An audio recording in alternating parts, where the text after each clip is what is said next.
Hi, and welcome back to the podcast. I am excited to have a guest with me today. Her name is Jane Costello. She's a British best-selling author of 50 novels, five of which she published under the name Catherine Isaac. Her new book, It's Getting Hot in Here, is a spicy rom-com about a 40-something TV exec, and mom of two who's navigating perimenopause, a moody teenager, and the to-do list from hell. I'm sure we can all relate. And there's some delightfully steamy thoughts about a handsome new colleague at work. Her novels have been translated into 26 languages, and she's been honored to win a Romantic Novelists Award twice. And I have just finished this book that she wrote, which is amazing. It will be released here in North America on February 4th, which is yesterday if you're listening to this podcast in real time. So I really loved this book. It was fun. It was so relatable. And I'm thrilled to have Jane on the podcast today. So welcome, Jane. Oh, thank you for having me. Thank you so much for taking the time to be here. And I just want to dive right in and just ask you about who you are and how you came to write this book. What's the background story? Right. Well, I've been writing books for nearly 20 years now. And they've been well known in the UK and various other countries in the world. I'm published in I don't know, about 26 languages or something. But this is the first rom-com that I've had published in America and Canada. So I'm really excited. So yeah, I've been writing novels. I've written, like you say, I wrote 9 rom-coms before this, and various emotional love stories that I wrote under the name Catherine Isaac. And yeah, so but this is the one that's coming to your neck of the woods. Okay. And this is the first one, I believe, that has a heroine who's in midlife, and who's going through all the fun changes that midlife can bring. Exactly. I wrote for about a decade. I wrote romantic comedy, and I sort of got to an age, well, sort of my early 40s, and I thought I kind of felt I don't know, I was writing about heroines in their 20s and 30s. And of course, as I got a bit older, I thought, am I really qualified to be putting myself in the shoes of these characters anymore? So I sort of moved away from the genre. But it was only as I got to my late 40s that I sort of found myself really in the mood to actually read a rom-com that really spoke to me. And it was only really when I couldn't immediately lay my hands on a book that was smart and funny and had a heroine that was in her 40s, that I thought, right, I need to write this book, something that feeds into all the things I'm going through in my own life, like perimenopause, and raising teenagers and the whole terrible attempts that we make in at this time of life to have any sort of work-life balance. So I Yeah. thought, you know what, I'm going to write it myself. Oh, I love that you did because it really, when I was reading the book, it really spoke to me, all the things that she's going through. And she has a friend who's going through breast cancer. I think we all have friends or ourselves who, that's a very common thing in midlife, unfortunately.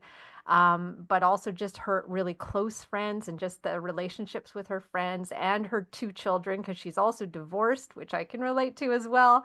So there's so many pieces of this story that just totally spoke to me, and I just ate it all up. I just thought it was really, really good and fun and sexy, which I also actually think is a really important element at this point in life because a lot of the sexy books I think are written for a younger audience. So I Yeah. love that it's Well, kind of sexy. that was sort of a conscious decision, really, I suppose, because the book I really wanted, as you say, she's twice divorced. She's in her late 40s and she's sort of going through perimenopause, and she's sort of told herself, she's off men completely at the start of the book. And she just never envisaged envisages wanting to have any kind of physical relationship with anybody ever for the rest of her life.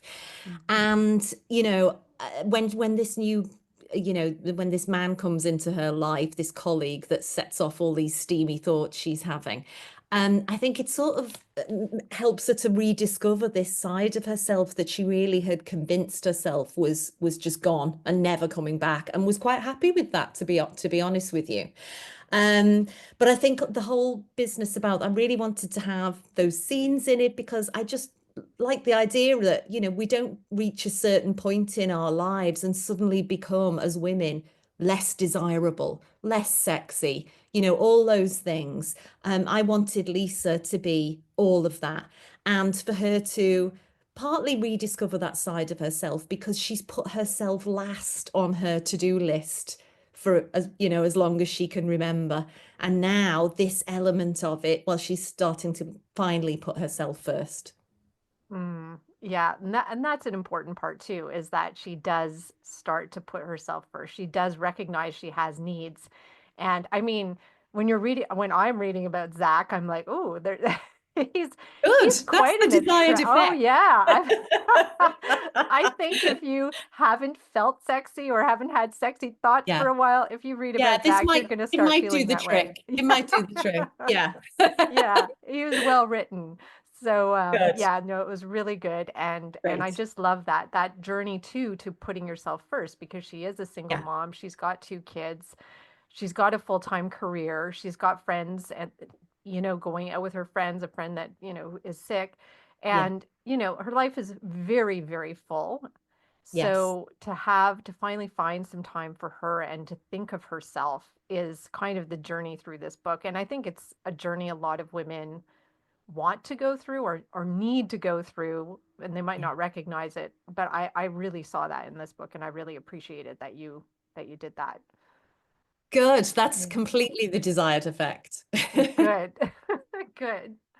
So can you tell me, like, a little bit about your journey as an author too? Because I know a lot of women in my audience would like to write, and I'm probably part of that as well. I like writing.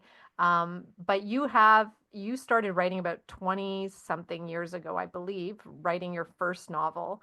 Yeah. How did you do that? Like, how Okay. what was your writing process? How did you get that done? And Well, the first yeah. thing I should say about that is, although my first book was published 20 years ago, or well, rather, I started writing my first published novel 20 years ago.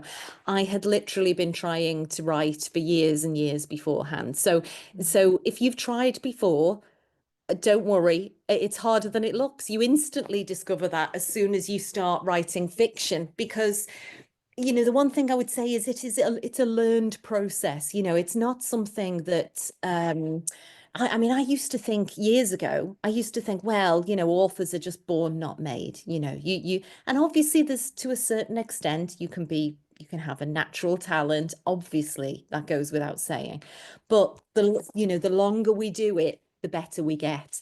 And at the beginning, it's really, really hard because you're sort of feeling your way. You don't know, you don't really know what you're doing, really, to be honest with you.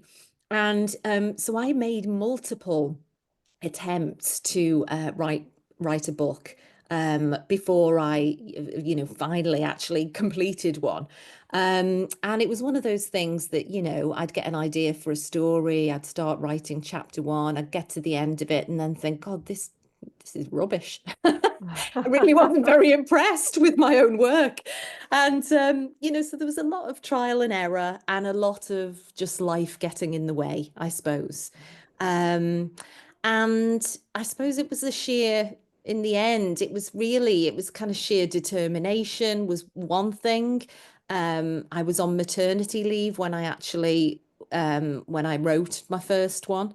So I thought, I mean, even that, when I think back, I'm not sure how I did it because that was just such a busy time, but it became like my time to think and reconnect with my brain instead of changing nappies and not and I was completely exhausted, but I managed to use the time when my baby went to sleep and when he napped. I just got in front of a laptop, and that was sort of my time.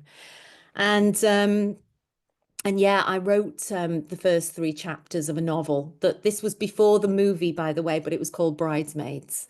And Oh, okay. yeah, I wrote the first three chapters of it, and I read in all these guides, the artists and writers handbook, that all these agents had said, please supply the first three chapters and a synopsis. So I sent that, I did that. I wrote the first three chapters, wrote a synopsis, and sent it off to various agents. And I got a call literally the day after I'd sent these off. And it was from a very big agent. And he basically said, I think you're onto something here. I really do. Could you send the rest this afternoon? And at this point, I had to confess to him there wasn't any rest of it. But I think having that really sort of did that for me, just hearing somebody encourage me and think that there was something there really gave me the spark. And that book ended up being in the UK and various countries across Europe, a huge bestseller to everyone's surprise, but me most of all. Wow. It sold for years and years and years, and yeah, did really, really well. And that launched a kind of, launched my whole career. That's now been, 20 years later, here I am. So yeah, but like I say, that was a long description of the thing, Mm-hmm. but the point I'm making is, it took me years to even get to the point before I actually published that book. So it really is a question of trial and error, finding what works for you. Go online and have a look at, there's loads of tips you can pick and books you can buy, and I read them all. And but it's not easy. It takes a lot of time and learning and that kind of thing, but it's so worth it in the end. Yeah. Well, now you have all these books you can look back on and all this beautiful Yes. body of work that you've Mhm. produced, which is amazing. Did you know that it was going to be like a rom-com from the beginning? Was that how you started writing? Was it just, are you just naturally humorous when you write? Like, how did that come about, that genre? I definitely wanted to write a rom-com because I loved them myself. Mm-hmm. I loved the likes of Bridget Jones, and I loved Yes. Sophie Kinsella's books. And whenever I've written, even though, I mean, I was a journalist beforehand, and I wrote features, and I liked, I liked being funny, I suppose. It's the classic thing, but I'm not the type of person who would ever go into stand up, for example. I find the whole idea terrifying. So, and I liked reading humorous books. I just love that feeling that feeling of connection where you make as a reader, where you laugh out loud at something you've read. I mean, that's just magical.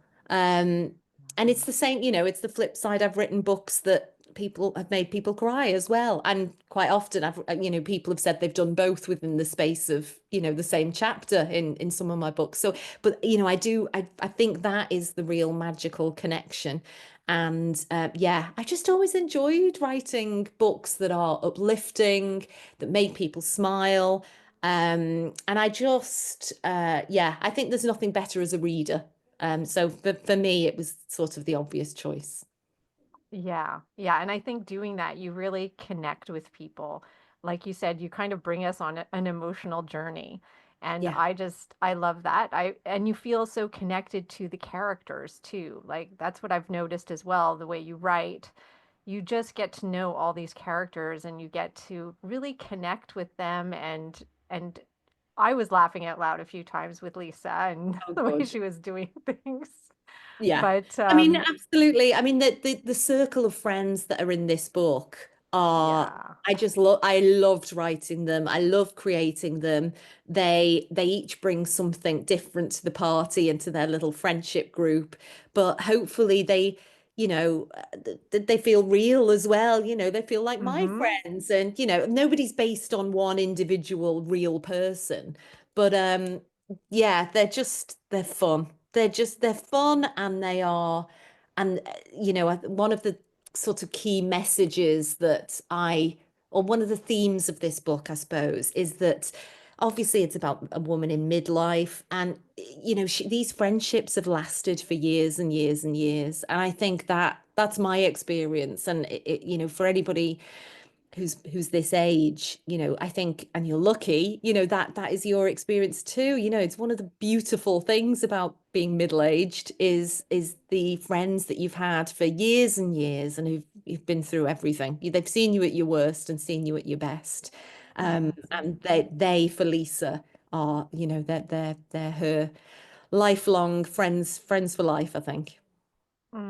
I love that. Yeah, it's so true. That those are the kind of friendships when you're reading the book and like, oh, it's so rich. Like you feel that to have those kind of friendships in your life, especially when you're going through hard times. Obviously, they've been through all kinds of things Yeah. together, but they're also very supportive as she's going through this whole journey of hers as well. Yeah. So, no, it was so good. And I'm just curious because this book has been out in the UK for a few months now. Yes. What has been the response so far to this book? Because it is different in that the Yes. age group is different. So, how's the response? It's been fantastic, which is a relief. But yeah, I think, yeah, see, in the UK, I'd written rom-coms as Jane Costello for like nearly, well, God, let's think, well over a decade. And then, like I say, I moved to this other type of book. It's sort of we called them emotional love stories. They dealt with some quite serious themes. Book clubs really, really went for them, and but every book event that I did, people would come up to me and say, "When are you going to write another Jane book?" They loved having a book that would make them laugh, and the brilliant thing is, not only that have I written something that obviously is designed to make people laugh in recognition and relate to and that kind of thing, but actually those readers I had who were in their 20s originally have all grown up with me. So they're all going through all this now. And as a result of which, the word I keep hearing over and over and over again is it's so relatable. And because people are, know what it's like to have teenagers in the house, and the highs and lows of all that, how amazing they can be one minute and how terrible the next. They know all about the perimenopause symptoms and the struggle that it is trying to, balance home life with work life and being pulled in all directions. And a lot of them know what it's like to have an ex-husband as well, who you're also Yes. dealing with. So yeah, relatable is the word I keep hearing, and thankfully people have seemed to have really, really loved it. So that's great.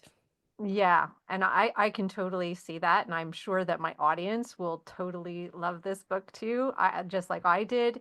It's like an escape. It's nice to have something funny. It's nice to laugh at your own life a little bit too, because you're reading it and you realize I'm just laughing at my life because Yes. her house is a mess and her son ends up in I mean, it's not funny, but like you see Yeah. all the difficult stuff that she goes through too when her Yes. son ends up in the Yes. hospital and it's challenging and you feel Indeed. for her, but then the whole story, you're just like you're so involved with her, and I loved And it. she's very, very capable. I mean, she is really, Yes. really good at her job. She's not some sap by any stretch of the imagination. She's brilliant at her job. She takes her parenting really seriously. But I think part of it, I sort of wanted to show that it can feel impossible sometimes. You feel like you're doing everything right on paper, but actually Hmm. sometimes there's still only, especially if, I've been divorced. At one point, and I've got three kids, and at one point I was a single parent, and it's really hard. You're on your Yeah. own. You're dealing with such a lot, and so I really wanted to get that across, that she's only human. She's being pulled in all these directions. She's trying to do everything, including her commitments at the PTA. Yeah. She's desperately trying to fulfill all these multiple commitments while while other people are not pulling their weight. And yeah, so but the wheels are coming off in lots Oh, of yeah. directions. So yeah. But I think that piece is so relatable too, is trying to take everything on. Like she's Yeah, just trying to do it all on her own indeed. and feels that she needs to. Even like her ex-husband's, she doesn't even want to tell him what's going on Yeah, sometimes. And she's yeah, really alone raising these two boys. yeah, And it's just it's so relatable in that she feels she's got to do this to be a good mom. She's got to have all these balls in the air and got to be able to exactly. be great with the PTA and bring home the money from work and do all these things really great, Yeah, but she can't and she yeah. needs help. And yeah, so And I I think just there's a found scene. that really relatable. There's a scene because I'm often asked, is any of it biographical and all the rest of it. And obviously, she is a completely fictional character. I haven't been twice divorced like she has, but there's elements of her, I would say, that was I think so many of us will relate to. That she says at the beginning something like, I've got this affliction. Every time somebody says, well, will you, if she's sitting in a PTA meeting and somebody says, oh, well, can somebody go and buy 37 pieces of cheese for the PTA cheese and wine? When nobody says yes, she is the one who puts her hand up. She can't bear not rolling up her sleeves and, getting stuck in and feeling like she's pulling her weight. And I think so many of us are like that. And we end up being completely unable to say no to people. And Hmm. as a result of which, we end up taking on far too far, far, far too much. Yeah, yeah, no, that's so true too.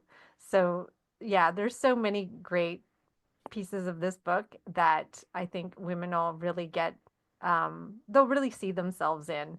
So I just want to bring you back to being an author, and if there are any specific tips that you could give women who would like to write any type of book, I guess, but I guess your experiences with fiction, but what are a few tips that you could give women who do want to write?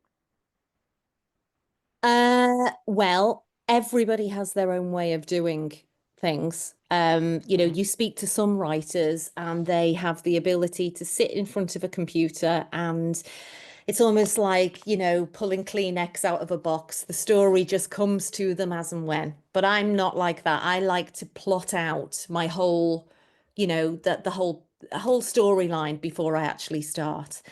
And that sort of gives me a bit of comfort, if you know what I mean. So I would, Hmm. before you start writing chapter one, have a think about what you want your story to be about, some key plot points at the very least, who your characters are, and that kind of thing. And that would really, really help. Um, there's various books that you can buy online about that teach you about, story arcs and that kind of thing. They're all really, really useful. I mean, I never went to a writing class or anything like that. But partly now I think, well, I wish I had, to be honest, because it might have, just learning the rules that have to be in place for any plot. Hmm. They all it's is really kind of important, I suppose. It's a skill in itself.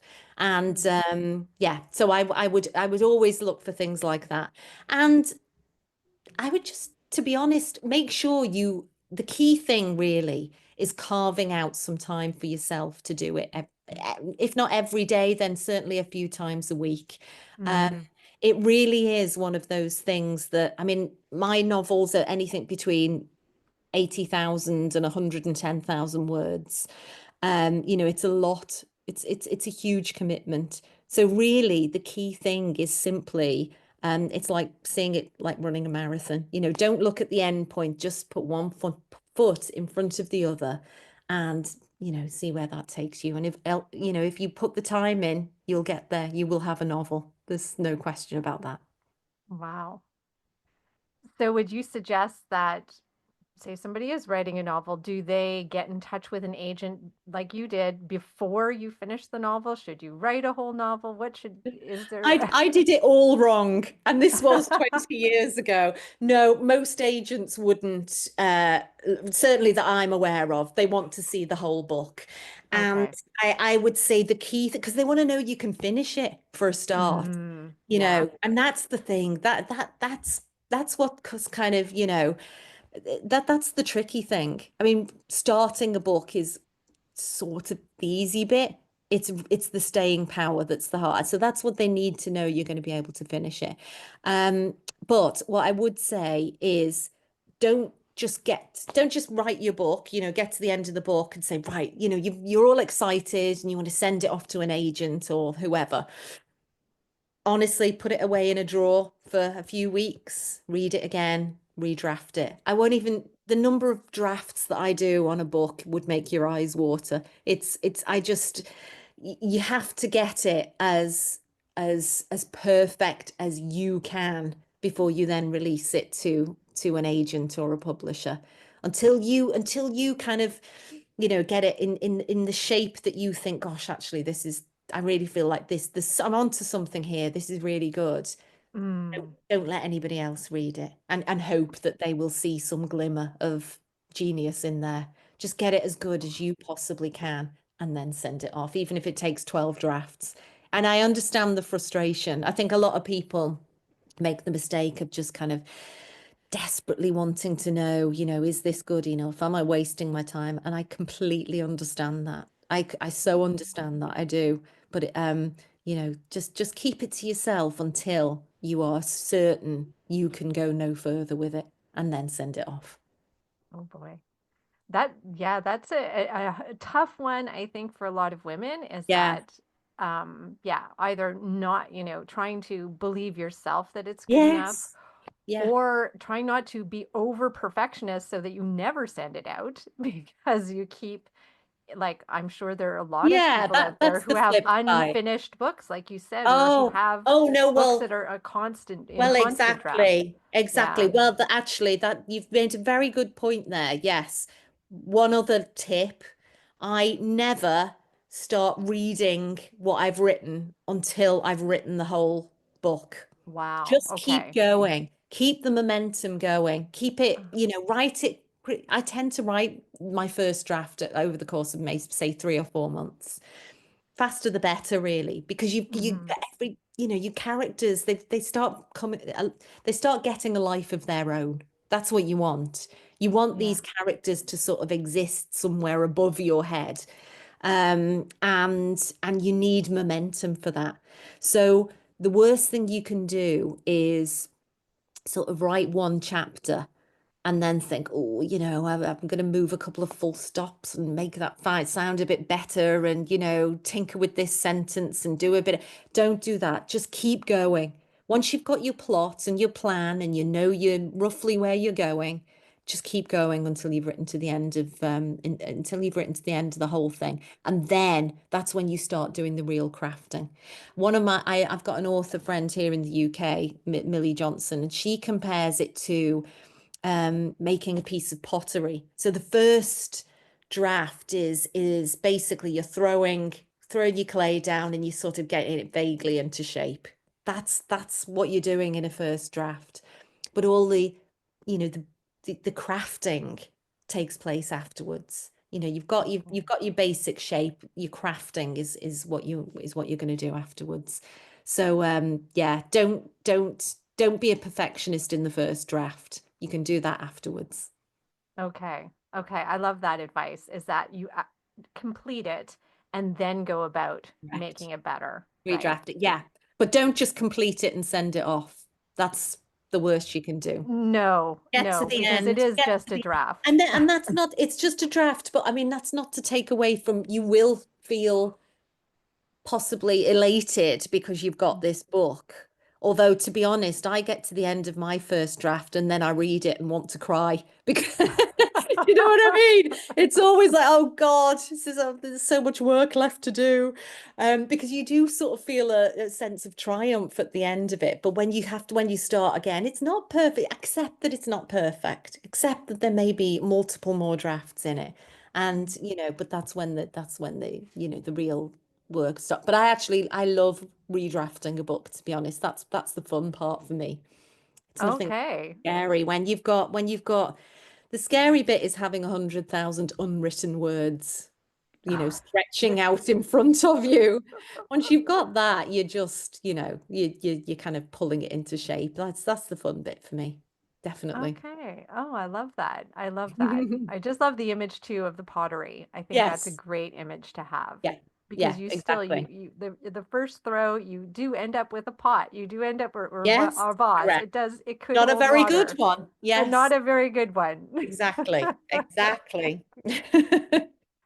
That's really good. And I also was curious, do you think or would you want any of your books to become movies? Oh gosh, yes. Oh, we all do. Okay. Anyone who says Okay. they don't are telling, oh yeah, telling fibs. Yes, one of my books actually did come very close. Mm. I but I wrote one of the books that I wrote called You Me Everything, which was my first Catherine Isaac novel. That's my pseudonym. So the rights for that were bought by Lionsgate. They got this amazing script written, and it was all going ahead. And then the small matter of a pandemic happened, Oh, and it got really far down the line, and the whole thing just kind of scuppered it. So I'm hoping one day that might sort of live to see another day at some point. Some of these things can take ages. But no, I mean, I would love it. Yeah, I would absolutely love it. I mean, I do know that you have to hand the whole thing over and it's not going to be the same as you envisaged and all that kind of thing. But I still think it would just be, an amazing experience. I would really love that, definitely.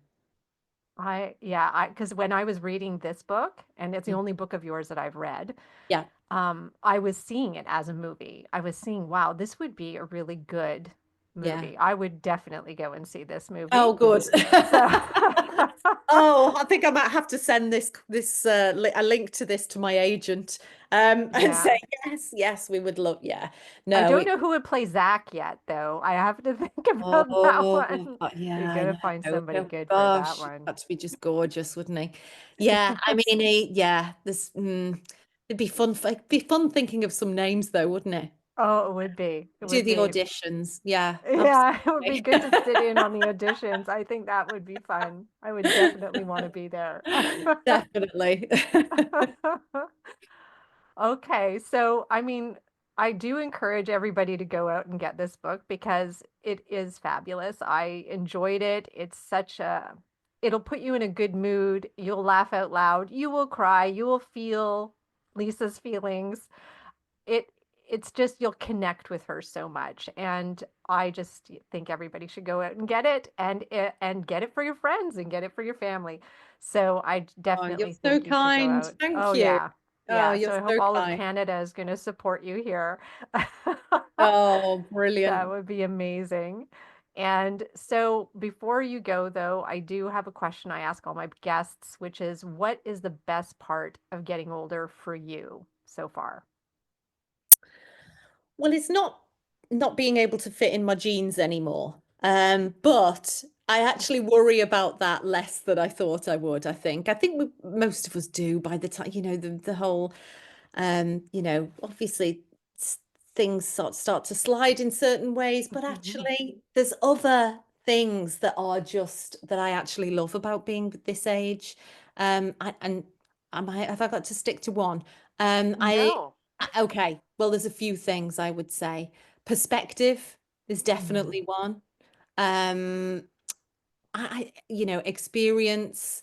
I actually love, although I've got funny teenagers in my in this book and very challenging teenagers. I actually, I think raising kids it brings this whole other loveliness at this age. I really enjoy that. Lifelong friendships. Again, I've got a great set of friends and who've who've, been with me through thick and thin. And so yeah, I think there's loads to celebrate. I really do. And yeah, I think hopefully that very much shines through on every one of the pages of my book, because that's really what I truly believe and how I feel at the moment. And I think life is definitely out there to be grasped at this age, I would say. Yeah, that's so good. It is so good. And it is so great that you can use your life and your life experience to inspire the books that you share with us. And I love that. And that I'm sure there's just so many more stories to come. And I'd love to see in 20 years what Yes. that story will be too. But Oh my gosh, absolutely. are you Yeah. going to write more books uh, of this type, like with women in Yes. midlife Yes, rom-coms? definitely. Well, Yeah. this has gone down so well, Hmm. in the UK, and obviously it's coming out elsewhere, including Canada. Hmm. But I've had such amazing feedback and already from it, that my UK editor suggested that I write a follow-up that's basically set in the same world. So it's the same sort of set of friends, same location, that kind of thing, but it's a different character coming in. So I've done Oh. that. I'm doing that. That's what I'm in the process of at the moment. And it's been so much fun to revisit them all. I mean, I've never done it Oh. before. I've never written a follow-up, never written a sequel. And it isn't a sequel, it's a standalone book, but it's written. It's the same group. Lisa Darling is coming back, Rose, Nora, Jeff. And I yeah, love Jeff. it's Yeah. oh, everyone loves Jeff. He's amazing. So yeah, it's Mm. been huge fun to do, and Mm. I've loved it. And I don't know why I've never done it before with another book. So fingers crossed. Oh, that's It's so gonna be fun. fun. Yeah. So this is a completely new character, like that the book is It's centered Jeff's. around? It's actually It's Jeff's Jeff. sister. It's Oh. Jeff's. It's Jeff's sister. So Jeff Jeff's plays sister. huge. Okay. It's Jeff's sister. Jeff plays a huge part in Uh, he becomes a even bigger character, I would say, in the next book. And yeah, I've just loved it. Really loved it. oh, wow. Okay, I'm looking forward to that one Oh, good. now too. And when is that supposed to be released, or do you know yet? Well, at this stage we have, oh, let's see, it's more than likely to be early next year, I would say. Early next year. Yeah, Okay. yeah, Okay. So we'll be looking forward to yeah. seeing that Watch this one. space. I don't think they've set an official date yet, but I think it's early. It'll be, yeah, it'll be early next year, probably. Okay. Okay. I can't wait. Perfect. So, so if the women in my audience want to get in touch with you or they want to find out more about your books, where can they go for that? Well, I'm on social media, in all the usual places. I'm probably most active. Well, I am most active on Instagram. But if you're not on there, if you go to my website, which is janecostello.com, you can sign up to my newsletter, which goes out once a month, and I give loads of book recommendations in there, all kinds of bits and bobs. There's free short stories, bonus chapters in there, that you get access to immediately. By Okay. signing up, and yeah, just I send it out once a month, and let people know what's going on and give my recommendations, and yeah, so that's another good way they can get in touch. Okay. Oh, that's good to know. And I do want to say for anybody who's here listening in Canada that you can get the book as of February 4th, which apparently is yesterday, if this is February 5th, on indigo.ca. I see they have it on there. It's 23.99, and on Amazon. So I did see it, I believe, on Amazon as well. So anyways, it's out there. So thank you so much, Jane. I'm so thrilled that you were here. A little bit starstruck, to be honest with you. So this was pretty Oh exciting no, for me thank to have you you here. so much. So Honestly, this has yeah, been I'm thrilled. amazing. This has been fantastic. I'm really grateful that you've invited me on. Okay, well, I'm so happy you did this. And I really hope that maybe when your next book comes out, I'd love to talk to you again. Definitely, it's a date. Yeah. Okay. Thank you so much. Thanks a lot. Bye bye. Bye.